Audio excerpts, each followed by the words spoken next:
Okay, let's start the session.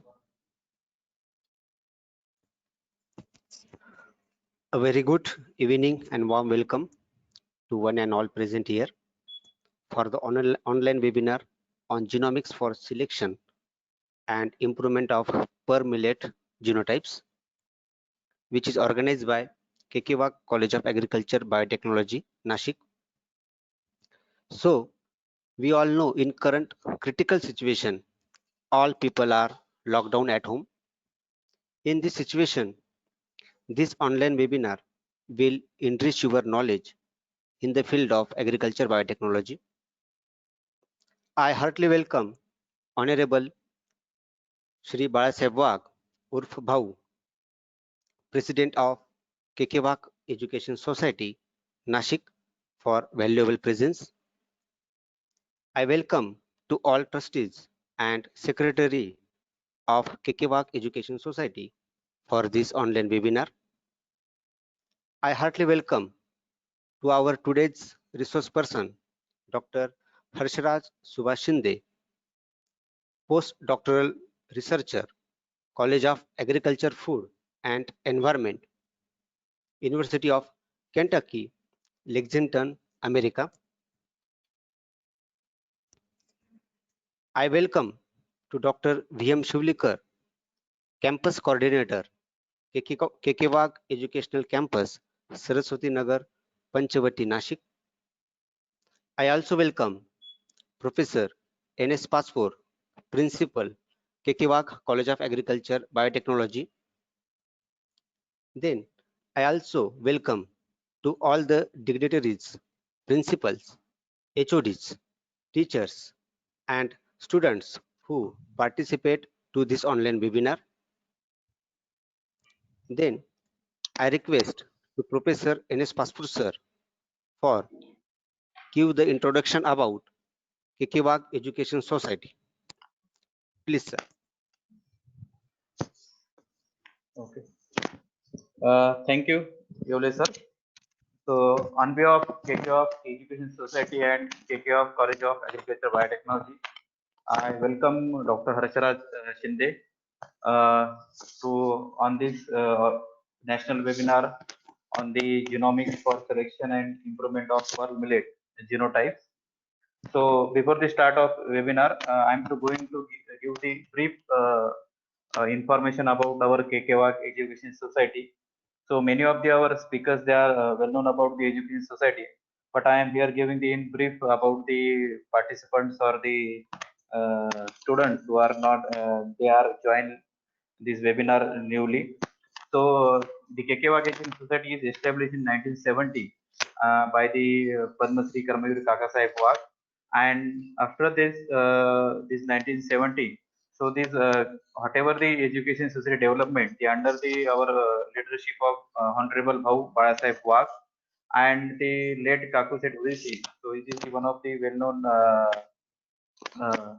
donator which donate this land to establish Kekewa College of Engineering and Technology at Amrut Dham Panchavati, Nasik. So this Kekewa Society is one of the center of excellence for the education. So since 1970, this Kekewa Society they are established, and now in 2020, the Kekewa Society they are celebrating the Golden Jubilee year in celebration of 50 years of education.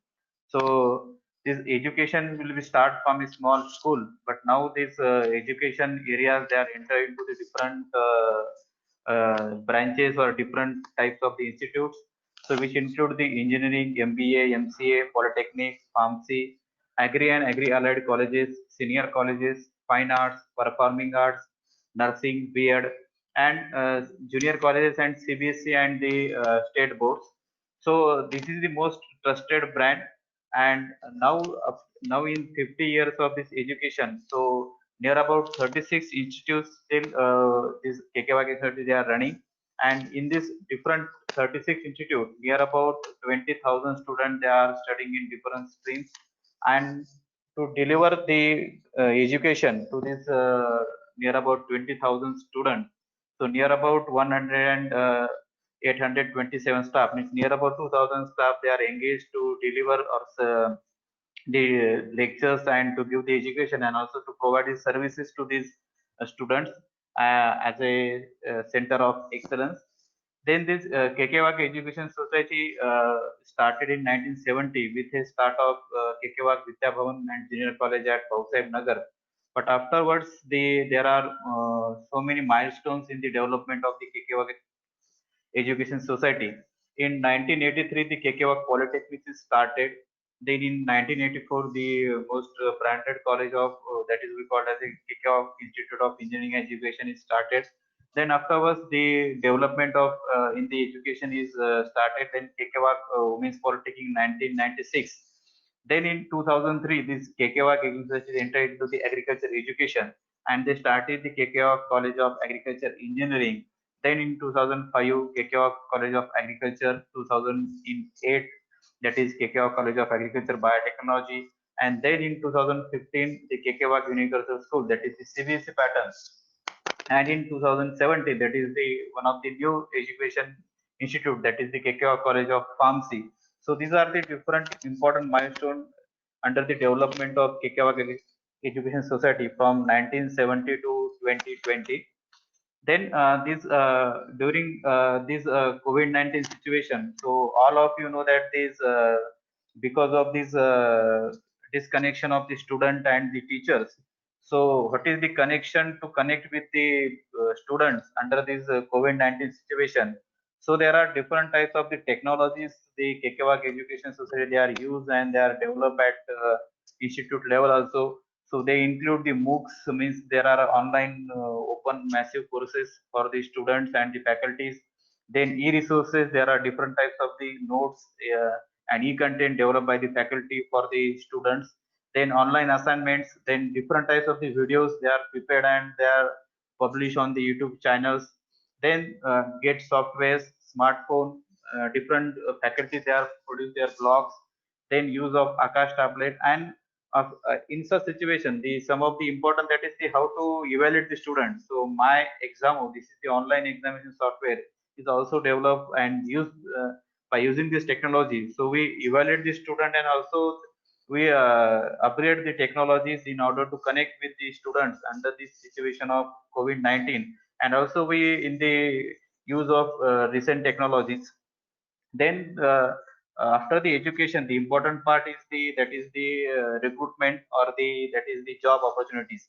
So the Kekewak Education Society is brand because there are different types of the recruiters from the different parts of the India. They are come here and they are recruit our students with the maximum packages for the students. They are these are the different companies, multinational companies. They are comes here and they recruit the students in different institute, not only the engineering but also the agriculture, then pharmacy, then polytechnics. So different in different areas, these are different education institute. These companies they are conduct their drive to recruit these students. Then this Kekewaka Education Society is they are established to give the education to the students under the different era, means or different areas, particularly this polytechnics education. They started with the polytechnics education, and this near about 4 polytechnics they are at the Kekewak Education Society. One of these polytechnic that is at Chandori, then second polytechnic in the Nasik, then Women's Polytechnic. Then these are the different polytechnics is started. Then one of the initiatives of Kekewak University to connect with our alumni. So different alumni meets are conducted at different places. So majority of the alumni from the engineering and different institutes they are at the outside or in the abroad. So we also connect with the student by organizing this alumni meet at Washington DC on 14 May 2016, at Pune for the agriculture and allied branches, then at Houston, Texas in 2019, and in this 19 celebration of 50 years of establishment. So we organize a one was organized one grand alumni meet in engineering campus on 21st December 2019. Means this particular alumni meet the students which are passing from different institutes, they are participating in this grand alumni meet. Then these are the polytechnics colleges. There are 16 courses under these polytechnics, and they are about 1,350 intake. Next, then our next institute, that is the KKO College of Nursing, KKO College of Education, KKO College of Fine Arts, Performing Arts, and the KKO College of Pharmacy. So are the, means education not only for the one specific area. So there are different areas for the education. The KKO University provide the education to different different types of the education or institutes. They are run by this KKO Society.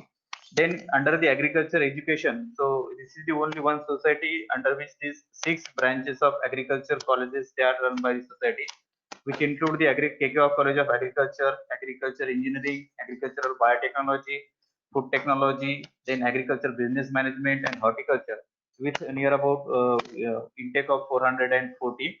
And these particularly colleges, they are the one of the branded colleges under the MPKV Rahuri, and they are provide the best infrastructure and facilities to the students.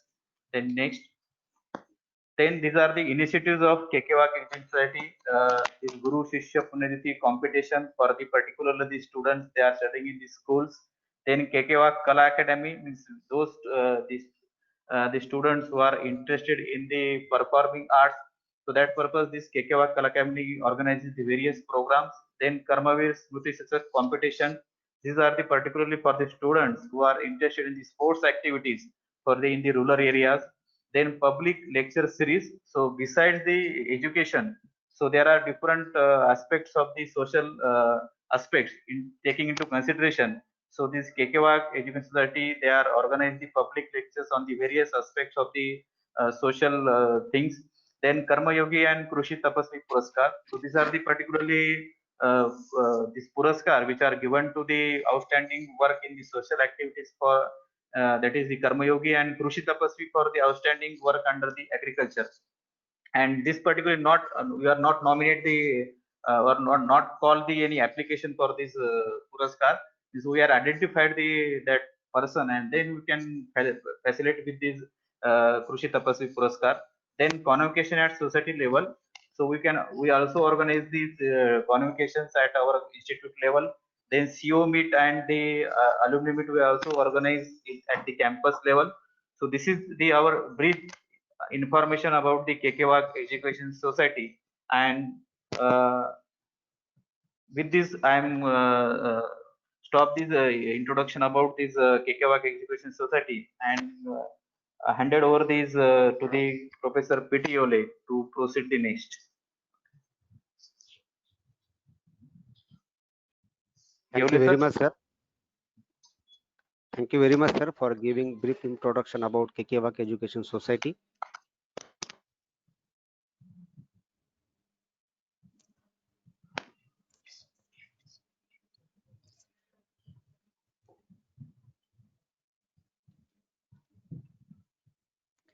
Here, I present the brief introduction about KKWAK College of Agriculture Biotechnology.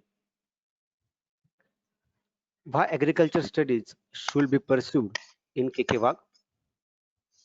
The trusted educational organization with 50 years of continuous quality education in diversified field of education, 50,000 plus alumni serving within India and abroad with innovative thinking and great zeal and enthusiasm, innovative teaching learning process, sound infrastructure facilities with well-equipped laboratories. The college affiliated to Mahatma Phule Krishi Vidyapith Rauri. Many students are university rankers, highly motivated and self-dedicated faculty members, placement and career development facilities for the students. The library rich with all types of books, journals, periodicals, e-learning setup with OPAC, library manager and Koha software. Then system of expert talk, advisory committee and study visit. 7 agriculture experiential learning modules like nursery management, plant tissue culture, production of biopesticides, biofertilizer, Then soil and water cleaning, seed production technology are being implemented to help students to become entrepreneur. The next feature of Kekewag Education Society and College, facility of in-plant training and summer training, more than 450 acres land for practical exposure of students, protected cultivation of flowers and vegetable crops, well-established nursery unit and dairy unit, mother orchards of various fruit crops at different sites of college, biopesticides and biofertilizer production unit, separate hostel facility for boys and girls, 6 benches of course of agriculture education under one roof. Here, the Dr. K.P. Vishwanath, Vice Chancellor, MPKV Rauri, delivering the speech in Krishi Udyog Sangam.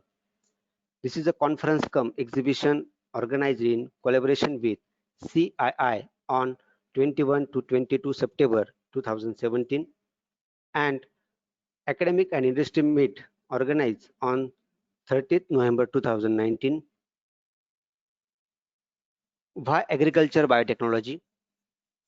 Agriculture biotechnology sector is a prominent field as a career. It includes broad areas of multidisciplinary sciences like plant biotechnology, molecular biology, immunology, microbiology, animal biotechnology, then biochemistry and many other branches. Through the biotechnological research, help the growers increase the plant productivity, reduce the use of synthetic pesticides, reduce the vulnerability of crops to environmental stresses, and bring a novel system in a most cost-effective way to transform the current agriculture practices by the introduction of genetically engineered crops and boosting agriculture competitiveness. The scope and opportunities while in agriculture biotechnology, scope of agriculture biotechnology lies in various fields of biological sciences. Students can choose following option as a career. First one, agriculture research scientist. Next, researchers, independent researchers, scientific officer in government or in private sector, research associate or research fellow, technical staff for research and development sector in national or international institute, quality manager or regulator, then consultant for entrepreneurs, teaching faculties in universities, agriculture officers in nationalized bank and state services, that is the MPSC, and last one, agriculture product producers or suppliers. Here in Kekewa College of Agriculture, the following laboratory facilities.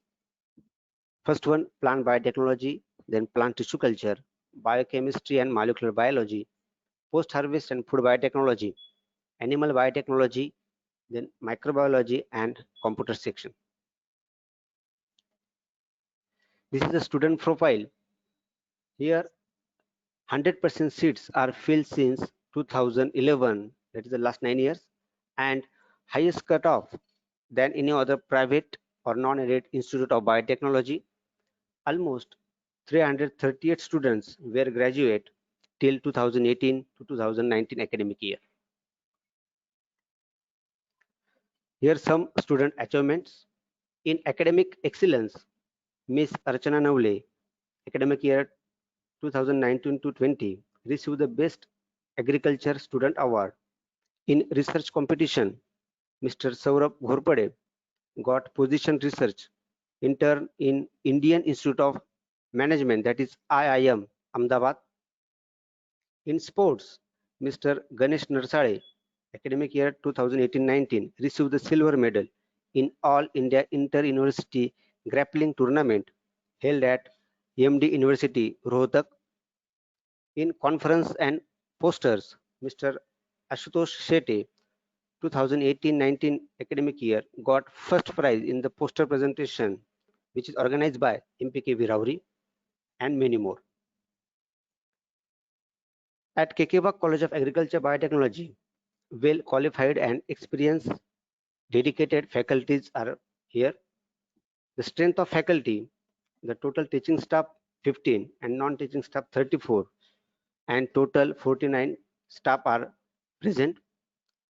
The achievement or publications by the faculties, near about popular article published by the all staff members 28, research paper published in various journals near about 47, number of conferences or seminar attended near about 57, membership of professional societies 17, and number of net qualified staff is 2. Interaction of faculty with outside. The college arrange the different interactions facilities. First one, expert lecture or expert talk. Expert lecture from different field like academics and industries were invited. 44 talk were arranged during last 5 years. The industrial visit during last 3 years were arranged to get practical knowledge to students like Vasantdada Sugar Institute, Pune, NRCG, then ICR, IRI, then New Delhi, etc.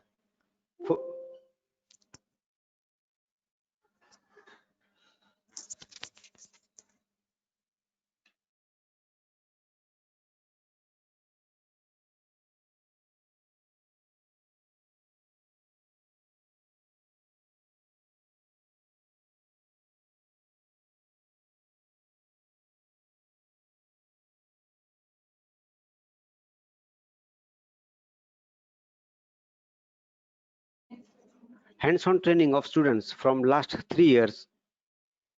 311 students were passed from our college. Success rate of alumni in different field. Total number of pass outs 338, and the success rate of in various field like farmers near about 6%, related to farming 8%, postgraduate 46%, in banking sector 3%, in government sector 1%, and agriculture education and other field near about 35%. This is a success rate of alumni in different field last 9 years. Our distinguished alumni, Mr. Sagar Yadav, batch year 2008 to 12, pursuing PhD, that is DBT SRF in biological science from CSIR National Chemical Laboratory, Pune. Mr. Vishal Jagde, PI Nashik through MSc selection. Harshal Sonamne, Agriculture Officer in SBI. Harshala Gilande, working as Krushi Sevak, Igatpuri region. Rohan Shiradonkar, PhD Biological Science in Northern Illinois University, higher study in abroad. Then Trishala Pagar, Dr. Reddy's Laboratory, it's technical training, intellectual property management at Hyderabad. Thank you so much for listening information about Kekeva College of Agriculture Biotechnology. Then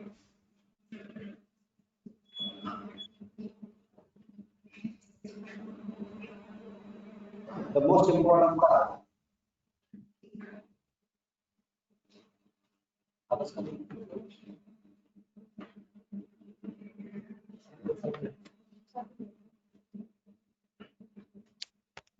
here I request to Professor S.N. Pawar for give the brief introduction of today's resource person, Dr. Harshara Shinde. Please, sir. Thank you so much, sir.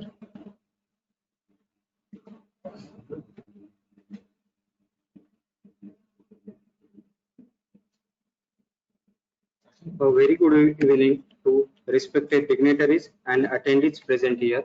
It gives me immense pleasure to introduce our today's resource person and my beloved teacher, Dr. Harshara Shinde. Shinde sir has spent his valuable time of career in our college as assistant professor, Kekeva College of Agricultural Biotechnology. Sir has completed his graduation from Marathwada Agriculture University in 2009 with first class, and later on he got JNU Fellowship Award with All India rank 35 for his master from Tamil Nadu Agriculture University. For doctorate studies, Sir was awarded with the prestigious University of Tokyo Special Fellowship, and currently he is pursuing postdoctorate in the University of Kentucky, America. Moreover, Sir has secured fifth rank in national level biotechnology talent search examination in 2010 and qualified ICR exam with All India rank 59 for Masters in Agricultural Biotechnology. Sir has shaped his career with 11 research papers in renowned international journals and participated in 13 national and international conferences.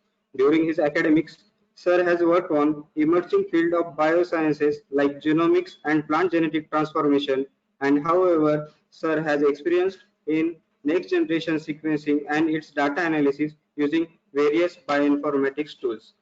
We all feel delighted to have this much experienced resource person like Dr. Harsharaj Shinde sir. Now, in this time, we all are waiting to ascertain genomics approach for selection and improvement of pearl millet. I heartily welcome you, sir, again. Thank you so much. Thank you so much, Professor Yashin Pawar. Then I request to Dr. Harsharaj Shinde to initiate their lecture. Sir, please.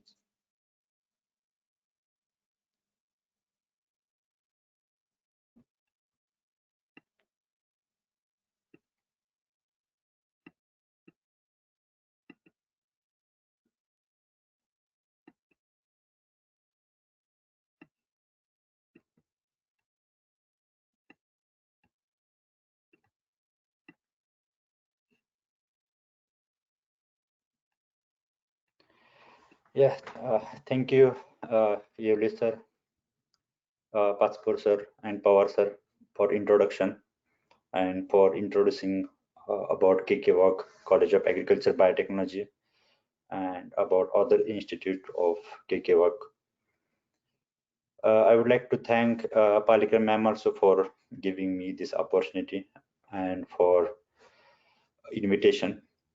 So as Swapnil introduced me, my name is Harsharaj Shinde. Currently, I'm working as a postdoctoral researcher in University of Kentucky. Currently, I'm working on both genomics and epigenomics aspect on grapevine. But before joining this assignment, I was working on Bajra in Japan. That was part of my research during my PhD. So I work on Bajra, and we use genomics approach to select the best genotypes of Bajra for salinity stress improvement. We have only selected Bajra genotypes using genomics approaches, and later on we have handed over this project to International Crop Research Institute for Semi-Arid Tropics, that is ICRISAT, which is based in Hyderabad, India. So they will do next studies for improvement, especially by plant breeding approach.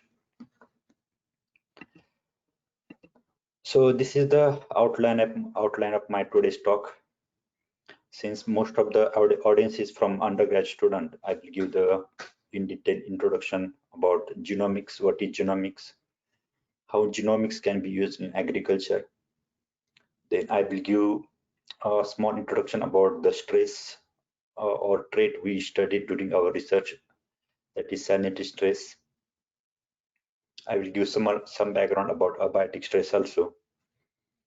Maybe almost, I think everyone knows about Bajra. In Marathi we call Bajri, but I will give the small genetic background about this crop also and how this crop is useful for future studies. Then I will talk about various studies we carried out about Bajra. Initially, we performed the physiological analysis to screen the salinity stress responsive genotypes of Bajra, that is pearl millet. Then some of the biochemical analysis. Then based on physiological and biochemical analysis, we choose best genotypes for our genomic study. We perform the transcriptome analysis. Then later on, we combine or integrated our physiological, biochemical, and genomic study to come to some conclusion or to find out the best genotypes for future breeding program. And finally, I will conclude my talk and I will summarize what we got from our research. And after that, I will give the future direction about this research, how this research is useful for breeding new salinity stress tolerant per millet or bajra crops, and what ICRISAT or breeders are going to do after this research. So maybe most of the students knows about genomics. Is not a branch of bioinformatics. It's branch of bioinformatics, and it is often considered as a part of bioinformatics analysis, because after sequencing you need to use bioinformatics pipeline for genomics. So it is kind of omics analysis. Omics is nothing but integrated analysis. It has four main pillars, which is genomics, which deals with DNA, RNA, and especially they go for DNA, RNA sequencing to find out the genes or genes expressing during particular condition. So when they deal with DNA or RNA, it's also called as genomics. Especially if they deals with RNA, they also call transcriptomics. And when we work on proteomics, when we use LCMS analysis, they go for total protein studies of particular species, then it will call as proteomics. And if you go for total metabolites analysis, it is also called as metabolomics. And if you deal with DNA methylation pattern or histone methylation patterns, it also goes for epigenomics. So currently I'm working on epigenomics. So these are the main four pillars of omics analysis.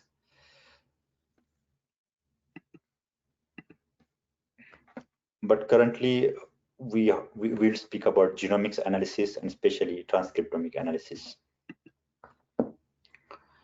So I already told that genomics is the branch of bioinformatics. So genomics is the word which came from Greek, and it sometimes is called as gene plus omics analysis, or sometimes also known as genome plus omics analysis. Omics is nothing but integrated or in total analysis of particular kind of workflow. Here the workflow will gene or genome or integrated genome analysis is the field of biology focusing on the studies of total genes, that is genetic makeup of organisms. So to study the total genetic makeup, the approach most of the time they use is the sequencing of the genome or genome of that particular species. Sequencing means, maybe all of you know about sequencing is nothing but the determining the ATGC sequence of that DNA or AUGC sequence of that particular RNA. So after sequencing, genomics gives information about trait, character, behavior, or origin of organisms. In this study, we work on the trait analysis using genomics approach. And the information which we get from after sequencing, this information we can use for improvement of that species, because after sequencing or after genomic analysis, we will have the in detail picture about that species, their characters, traits. I already told you this. So this is about genomics. So the trait we deal here was salinity stress. So maybe most of you know about stress in plants. So stress are nothing but any unfavorable condition which hampers growth and yield of plants. It's called as stress in plants. So mostly they are divided into abiotic stresses and biotic stresses. So abiotic stresses, they are categorized into main five parts. That is drought, which is caused by scarcity of water; salinity, which is caused by accumulation of ions, especially sodium chloride or NaCl ions, or sometimes calcium carbonate or other ions also. And flooding is mainly because of extra accumulation of water in field. Cold is because of lower temperature, which gives the chilling injury to plants. And heat is also called as high temperature stress, which is because of the temperature which is more than plant required beyond point. So these are the abiotic stresses. There are other abiotic stresses also, metal stresses or so on, but these are the main 5 stresses. But here we work on salinity stress, that is the accumulation of salt in soil. And there are other biotic stresses also, which we deals with biotic stresses, and microorganisms like bacteria, fungi, or viruses are responsible for this kind of stresses, and insects, and sometimes some herbivorous or leaf eaters like rodents or rabbits are also responsible for biotic stresses. So in plants, sanitary stress is caused by extra accumulation of salts in soil, generally NaCl. There are other ions also responsible for this stress, but the most common is NaCl. So what is the impact of salinity stress on agriculture? If you go into the number details, the estimated yield losses in agriculture worldwide due to salinity stress are 16%, which is number 2 after drought stress. Drought is one of the most prominent stress, and after that the yield losses are higher due to salinity stress. So it is needed to study this kind of stress and how this stress impact plants. And globally, 20% of irrigated soils are affected by salinity stresses, which is the big number. After drought, most of the soils are affected by irrigated. Most of the irrigated soils are affected by salinity stress. So generally, salinity stress is caused by when field or land comes in contact with ocean, or sometimes some lands already have the sodic nature or salinity nature, or soil has the tendency to accumulate extra ions. So this kind of condition also makes the soils salinity affected soil or salinity salt containing soil. So salinity stress is also called as salt stress, but salinity stress is the more technical word. So if you go into the global picture, you can see the most of the soils are affected by salinity, which is shown by pink color, right from Australia to some part of Asia, Europe and USA. Most of the soils are affected by salinity. From slight to extreme, they are affected by salinity. Other than that, sodic and saline salts also present in the whole world. So the problem of salinity stress is worldwide or global problem. So we work on pearl millet. I already told that this is the crop we selected. Then why we selected this crop? Maybe most of the people you may know that this is the staple food of 90 million people in Asia and Africa. Staple food means the population which is depend on this crop for their food and survival. If you go into the staple food, the most important or key staple food is rice, because 60 to 80% of the world population is depend on rice as a staple food. The next staple food is wheat, because most of the European Union are depend on wheat for bread making and other purposes. So that is the second most important staple food crop. Then comes maize, or also called as corn in USA or Mexico. Here this crop is in USA and Mexico. This maize is very famous for food. Then comes sorghum, which is also part of Asia and Africa. Then comes pearl millet. So pearl millet is fifth most important cereal crop in Asia and Africa. So it is known by other names, like in Hindi or Gujarati we call as bajra. In Marathi we also call it bajri. In Telugu or Tamil or They have different names like Kambam, Kambu, or Saja. Or in Nepal, they call it as a Junelo. In America, they call as a cattail millet. But in case of America subcontinent, they only birds eat pearl millet. Otherwise, in India, in Africa, or Nepal, millions of people are depend on this food. If you go into the genetics of this crop, this is called as Penicitum glycum. It's a scientific name. It belongs to grass family. And most importantly, it's originated in Western Sahara zone of Africa, which is very hot zone. That's why this crop is high temperature stress resistant crop. It is diploid crop with 14 number of chromosomes. So in 2017, ICRISAT, which is based in Hyderabad, they sequenced this crop and they found 38,579 genes this crop has. This is the estimated number. If you go into the photosynthesis cycle, you may know about the C3 and C4 cycle. It has the C4 cycle, but as compared to other family members of pearl millet, it has very high photosynthesis capacity. Later study, it has proved that it has high efficient rubisco activity. Rubisco is responsible for carbon dioxide fixation and photosynthesis. But main feature of this crop are this is very much abiotic stress tolerant crop. It is drought resistant crop or drought tolerant crop because it needs very less amount of water.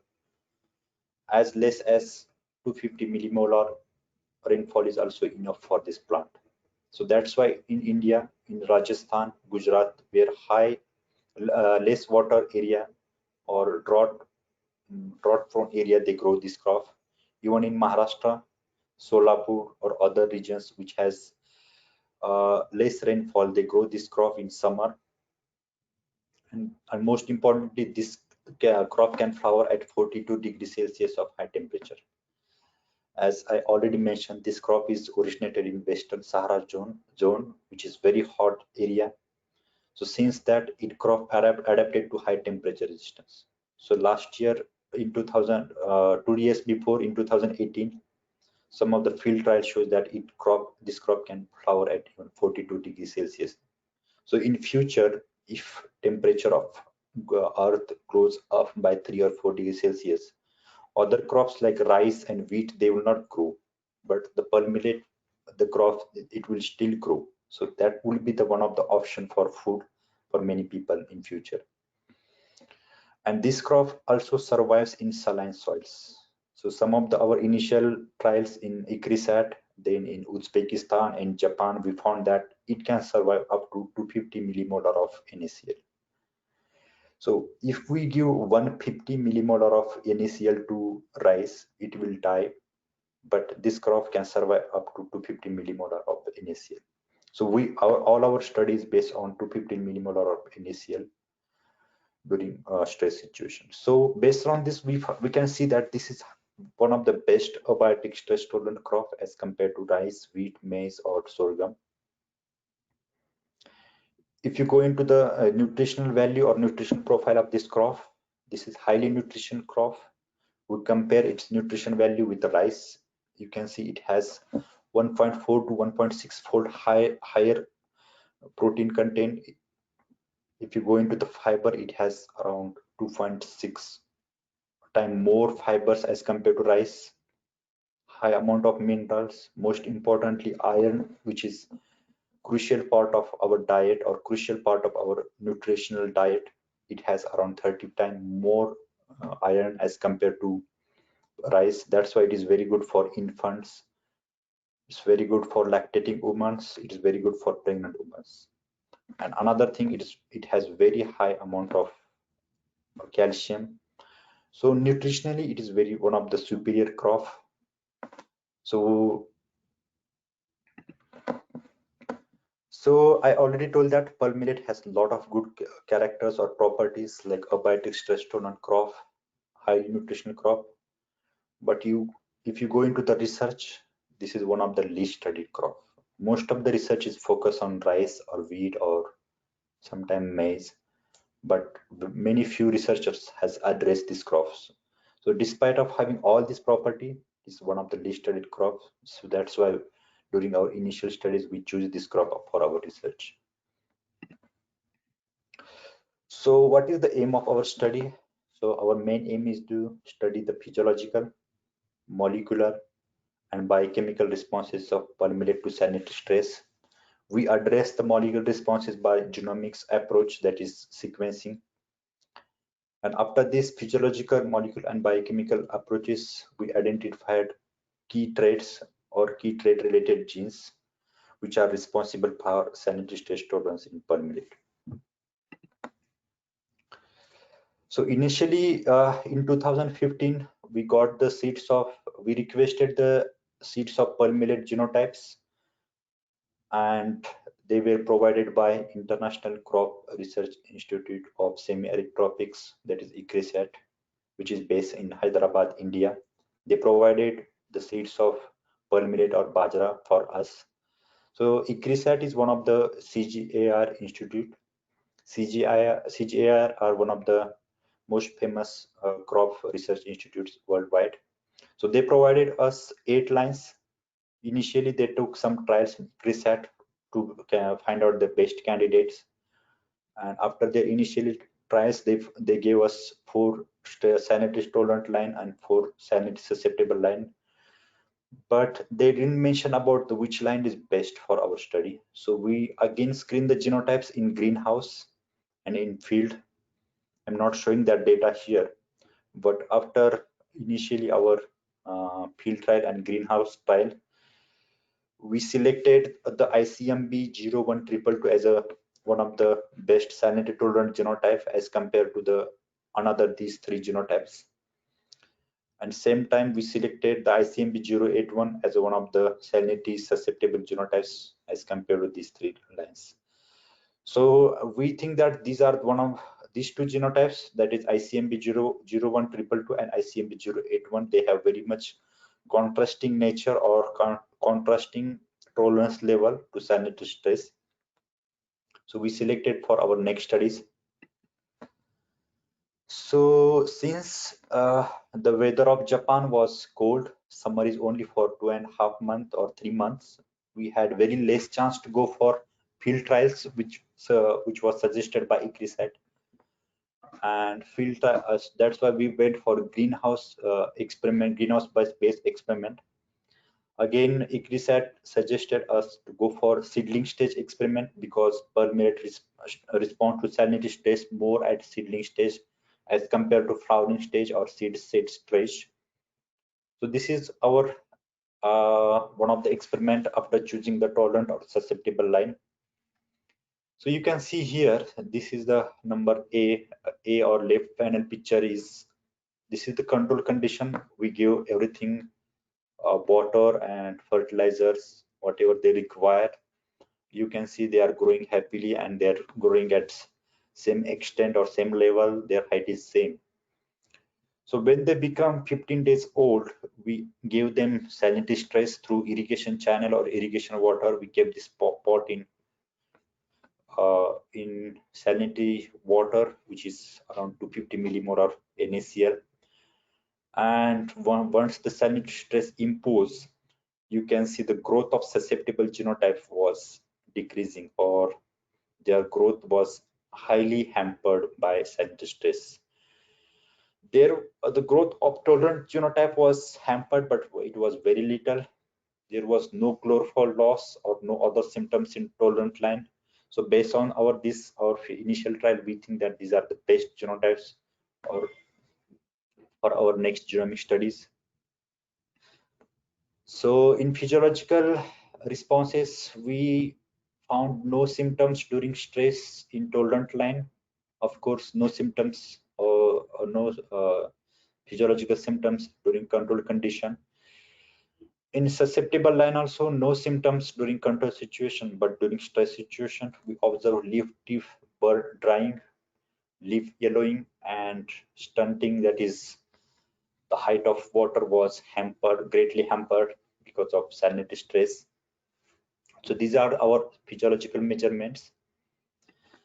Then we went for biochemical analysis or biochemical measurements. We took around 18 type of biochemical analysis, but other biochemical analysis didn't had any much difference between these two. So we focus only on 4 biochemical analysis. Here I'm showing now. So when we calculated the relative water content of whole plant, we found that there was huge water loss in susceptible genotypes. You can see as compared to control condition, the total water content was reduced in susceptible genotypes. In tolerant line also, it is reduced, but as compared to the susceptible line, the reduction in water content was less. So tolerant line still maintained high amount of water. And also we checked the chlorophyll content by SPAD meter. There was huge chlorophyll loss in susceptible line as compared to the control condition. There was loss in chlorophyll in tolerant line, but very less. Still there, all chlorophyll related or all photosynthesis related enzymes were active in case of tolerant line. We also check the Rubisco activity. Rubisco is the enzyme which is responsible for photosynthesis or carbon fixation. We detected very high Rubisco activities in tolerant line as compared to susceptible line. So that is our other part of research. I'm not showing the result of Rubisco activity here. And we checked the total soluble sugar. We found that the sugar content was increased after salinity stress. So we think that when the stress comes, plant try to accumulate more sugar or try to synthesize more sugar to cope with stress, because sugar they need for their activities or the sugar they need for energy. The sugar content was also increased in salinity susceptible line, a perlmanate susceptible line, but tolerant line increase sugar much higher as much higher amount as compared to susceptible line. We also try to search how much sodium is present in leaf. The salinity susceptible line accumulated more sodium content in leaf as compared to the tolerant line. But here we think that as compared to other things, the sugar accumulation might be the key point.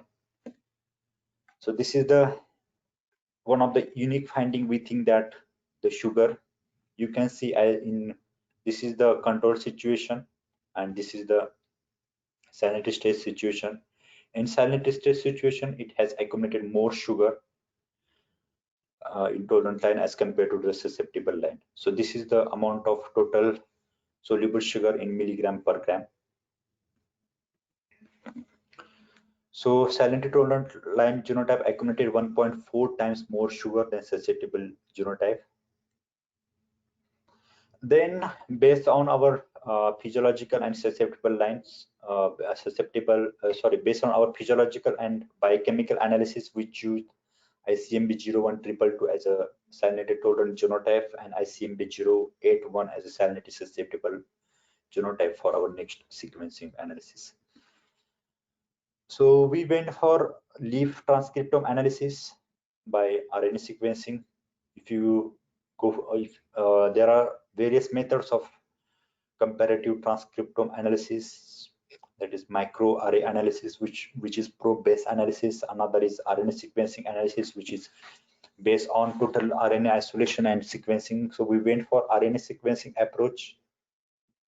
So we selected 3 plants from both genotypes and under both condition, that is salinity stress condition and under controls condition, and all 3 plants in each condition we sequence. So in total we sequenced 12 plants using Illumina HiSeq sequencing platform, which is the part of next generation sequencing platform.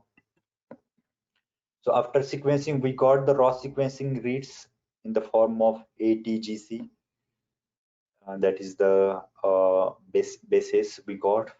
We got around 241 million reads in control situation of 01222 and around 200 or 260 million reads in each condition. So in total we got 977 million reads. So some of the unwanted sequencing reads, that is ATGC, we removed by various bioinformatics platforms. So after cleaning, we got around 853 clean reads. Then we converted these reads into quantics. The quantics are nothing but the protein coding sequences or genes. Then we check their length.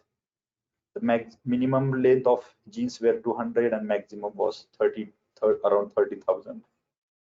Then we use for our next analysis. Then we went for differential gene expression analysis. So differential gene expression analysis in simple language is nothing but which genes express under silent stress condition in both genotypes. So there are two kinds of differential gene expression. We categorize differential gene expression into two categories, that is upregulated and downregulated. Upregulated means nothing but gene whose expression is increased during silent stress. We call here them as a upregulated genes, and gene whose expression were downregulated or decreased because of silent stress we call as a downregulated genes.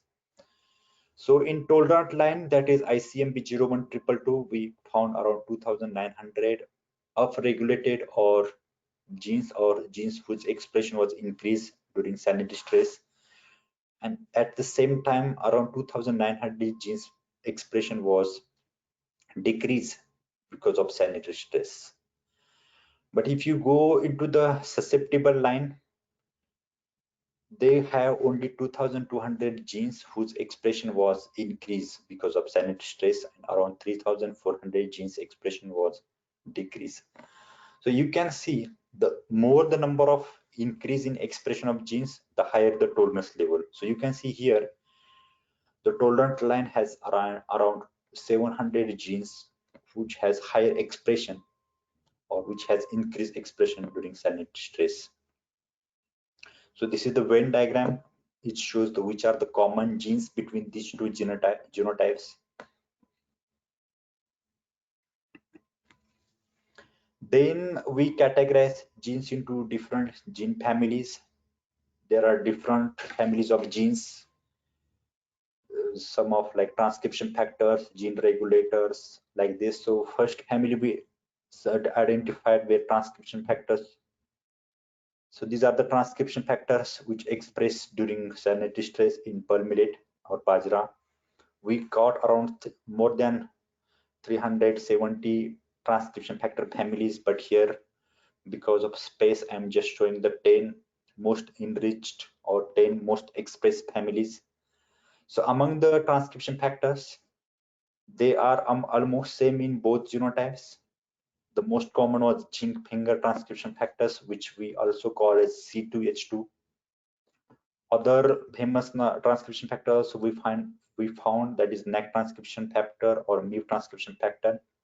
But here the key difference was squamous promoter binding transcription factor. So luckily we found that this family shows expression only in tolerant line ICMB 01222. But this family didn't show any expression in susceptible lines. So we think that this family might be responsible for silent stress tolerance in pearl millet or bajra, but we need further evidence to prove this. As I say, we studied different families. After transcription factors, we studied the ion transporters. Ion transporter genes transport the ions between the cells or between the connected cells or between the organs also sometime. So we found different families of ion transporters, but here I'm just showing the 6 best or highly expressed ion transporters. Ion transporters are key genes during silent stress because they reduces the ion content of plants. So most common was ATP binding cassette, that is ABC. Other transporters also we identified, but you can see here the expression of ion transporter was more in tolerant line, that is ICMB 01222 as compared to ICMB 81. So from the study, we found that ABC, HKT, and sugar transporter families were highly enriched or highly expressed in tolerant line ICMP 01222. So we think that these families are also responsible for salinity stress governance in Bajra. Then we went for metabolic pathways identification. Plant metabolic pathways also plays important role in stress responses or stress tolerance. We identified around 280 metabolic pathways, but here I'm just showing the 20 most enriched or 20 most important pathways. Some pathways like glycolysis and ribosomes, they showed very good very high amount of down regulation or decrease in susceptible genotypes. Some pathways like phenylpropanoids and ubiquitin mediated proteolysis, they showed very high expression or very high increase during stress situation in tolerant genotypes. But we were focused more on sugar related pathways because of our initial biochemical analysis. And when we focus in sugar metabolism related pathways, we found that sugar metabolism related pathways like gluconeogenesis, which is responsible for synthesis of glucose in plants, shows high expression in tolerant line as compared to susceptible lines. Glycolysis, which is the main source of ATPs or energy in plants and which is responsible for breakdown of glucose from gluconeogenesis, also shows very good expression in tolerant line as compared to susceptible lines. Pathways related to starch and sucrose synthesis and their breakdown where shows very good expression in tolerant line. The sugar which is related to amino acids or nucleotides also showed the good expression in tolerant lines. So you can see here sugar metabolism related pathway also shows the expression in tolerant genotype as compared to susceptible genotypes. And they showed very high expression in tolerant genotypes. So conclusion from our study, as I already told that salinity is the big problem worldwide. So there we need to study how plant responds to stress, the salinity stress. So a better understanding of effect of salinity on pulp millet and mechanism of salinity stress tolerance are vital for breeding new salinity stress tolerant cultivars.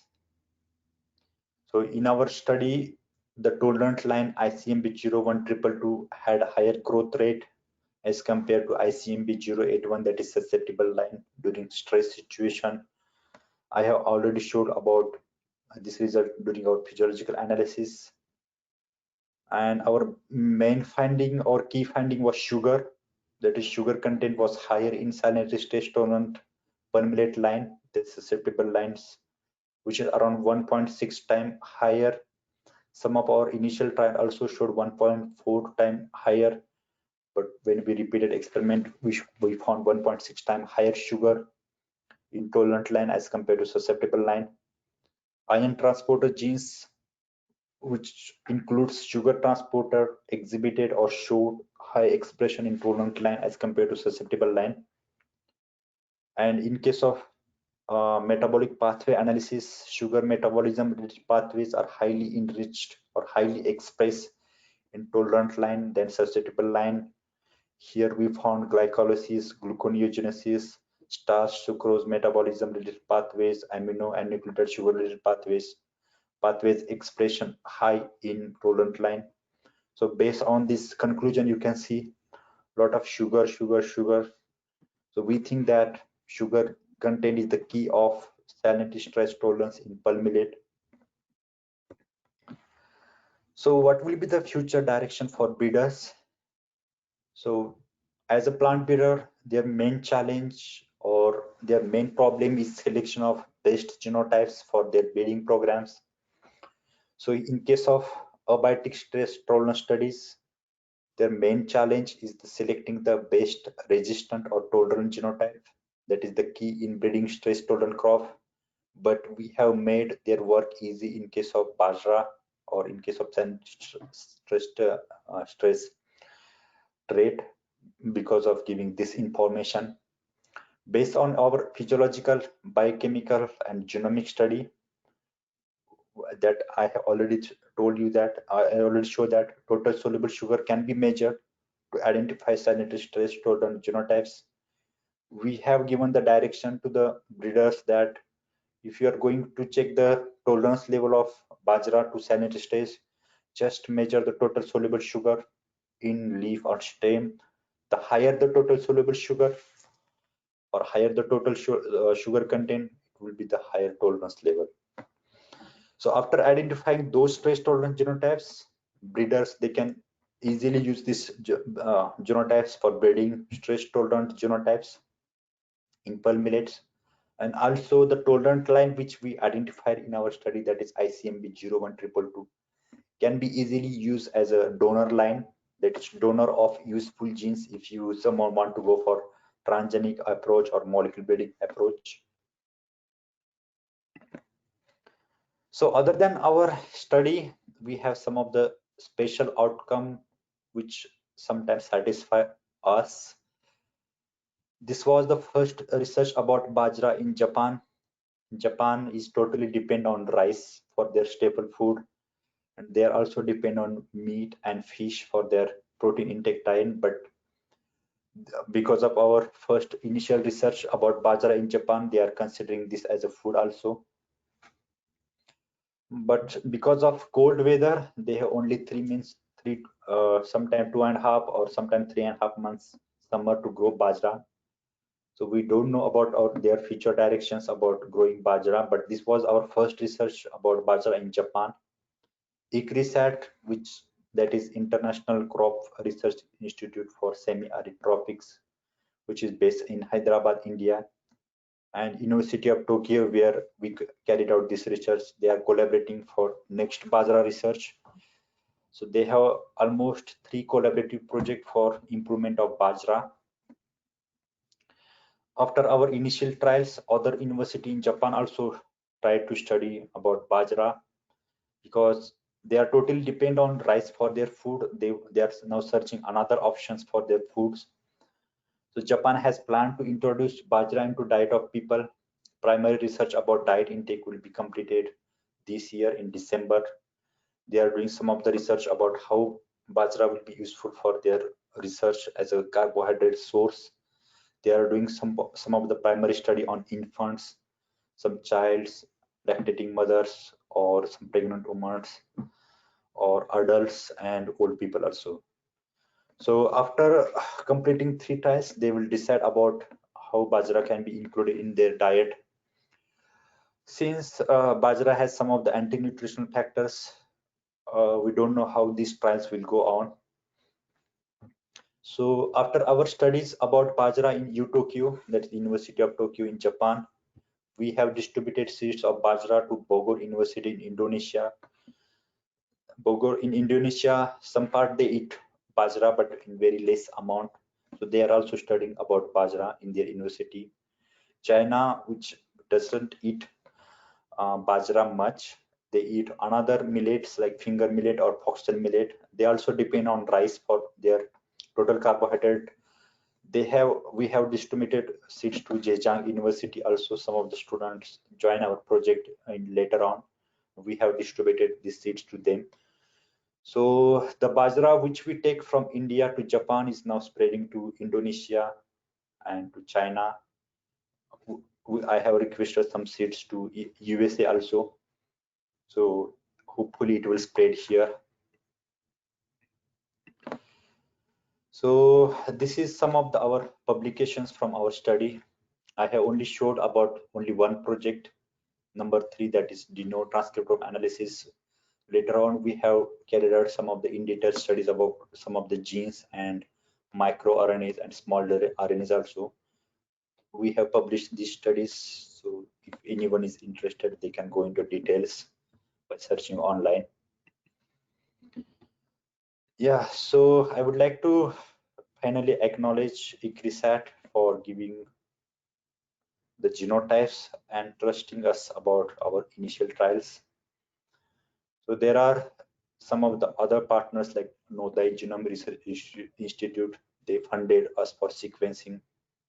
University of Tokyo, they funded me for my monthly allowances and for research fundings. I would like to thank all these bodies.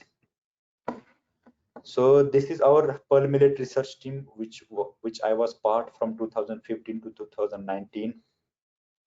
So these are the scientists from Indonesia. They take Sinto-san and Nurul, Dr. Sinto and Dr. Nurul. They take this pearl millet seeds to Indonesia. They are currently working on Bajra pearl millet in Indonesia.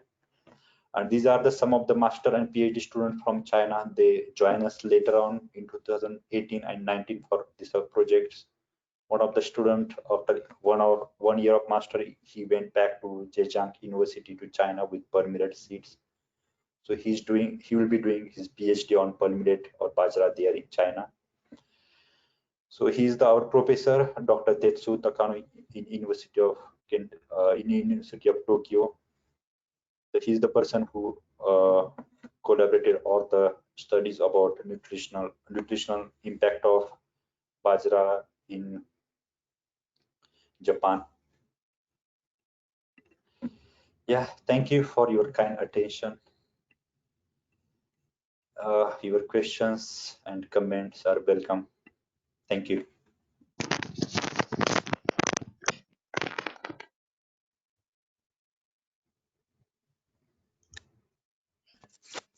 Thank you so much, sir, for a brief explanation about genomics and stress strategy in pearl millet.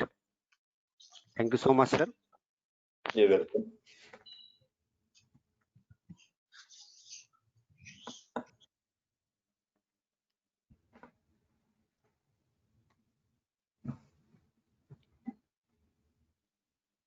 Then I request to Professor S.N. Pawar ask questions which are sent by the participant in chat box.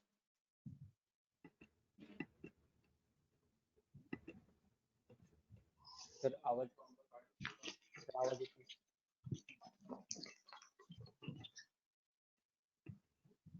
Thank you so much, sir. Sir, we have few questions from the participants. Yes. First question is, when salinity stress arrives, why plant accumulate more sugar? Yeah, actually, this is very good question and right to our point. Why plants accumulate more sugar during salinity stress? So I already told that when stress happens, plant undergoes unfavorable conditions. They're all metabolites or all machinery changes, and their energy get reduces. Plant needs energy or to cope with this stress. So energy comes from sugar. If you go into the details of sugar, energy comes from glycolysis. So main substrate for glycolysis is glucose, that is sugar, and it goes for ATP synthesis and energy. So plant needs energy during this stress situation, and which is provided by sugar. So we think that sugar increases because of the energy need in plant. That is one of our hypotheses. Thank you, sir. We have second question from the Yeah. student, that what is HOMO-WOX gene? Transcription factor, I think. What is HOMO, WOX gene. WD? Homobox. Okay. Yeah, homobox transcription factors is one of the minor transcription factor family, which is responsible for binding the promoter sequence of the genes and affecting their expression. So there are few studies which prove that these transcription factors are responsible for drought stress and other biotic stresses. But in our study, we found that they are also responsible for salinity stress. Thank you, sir. Sir, next question is, shall we use gene pyramiding approach to deal with abiotic stress? Yeah, that's a good question. You can use the gene pyramiding approach also to deal with abiotic stresses, but we didn't think about gene pyramiding or transgenic approach because getting permission or getting releasing transgenic approach plants is kind of hurdle. So we went for direct plant breeding approach, which is easy, convenient, and easy to explore or easy to reach farmers. Yeah, definitely you can use gene pyramiding approach. As I already showed that we found around many genes, 2,900 genes in each genotypes. So if you can find the best candidate genes and you can pyramid genes together and you can use that for sanitary stress. Okay, sir. Sir, last but important query is many student has query that means many student wants to know your view on genetically modified crop. Yeah, actually, as a biotechnology scientist, genetically modified crops are important or they are next generation crop. But in India, they have many hurdles because of their trials and everything. When I went to Japan, they eat maybe 2 or 3 kinds of genetically modified crop. When I came here to USA, when I go for market, I can see most of the genetically crops. Like maybe yesterday, I ate sweet corn, which was genetically modified sweet corn.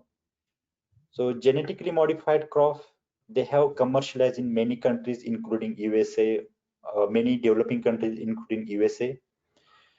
And one day, in many cases, breeders fail. Breeders don't have any option for selecting genotypes or breeding. In that case, genetic modification is the best option. But still, the important trials about selecting best genotypes or best transgenic genotypes is the key. Yeah, so I'm positive about genetically modified crops. They will be the future crops. Thank you so much, sir. Welcome. The questions are completed. Yeah. Then we go for the vote of thanks. Before start vote of thanks, all participants inform that the feedback link for e-certificate of today's webinar will be shared on chat box. So please fill the feedback link for e-certificate. Then I request to Professor M.A. Wagh propose vote of thanks. Thank you, sir. Good evening to everyone, respected dignitaries and all participants. I deem it a great honor to propose vote of thanks to all who have helped us in making online webinar on genomic for selection and improvement of pearl millet, that is Bajra genotypes. First of all, I would like to thank our Chief Patron, Honorable Sri Balasaheb Wagh or Bhau, President K.K. Wagh Education Society for gracing today's webinar. I would like to thank our today's resource person, Dr. Harshra Shinde, for accepting our invitation and giving a valuable time to us, and for excellent presentation and making this webinar interesting and meaningful. I would like to express my sincere thanks all trustee and secretary of KK Wagh Education Society for their blessing to this online webinar. I would like to thank Dr. Shivlikar sir, campus coordinator, KK Wagh Educational Campus, Saraswati Nagar, for their moral support and guidance. I would like to express our profound gratitude to our principal, Professor N.S. Paspor sir, for his guidance to make this webinar session successful. I am happy to express vote of thanks all dignitaries, principal, HOD, staff member and students for participation and making the event successful. Once again, I thank to all for your cordial cooperation and attention towards today's webinar topic. Thank you. With the prior permission, here I announce that today's webinar session is over. Thank you. Thank you to everyone. Thank you. Thank you, sir. Okay, I will sign out. Thank you. Thank you.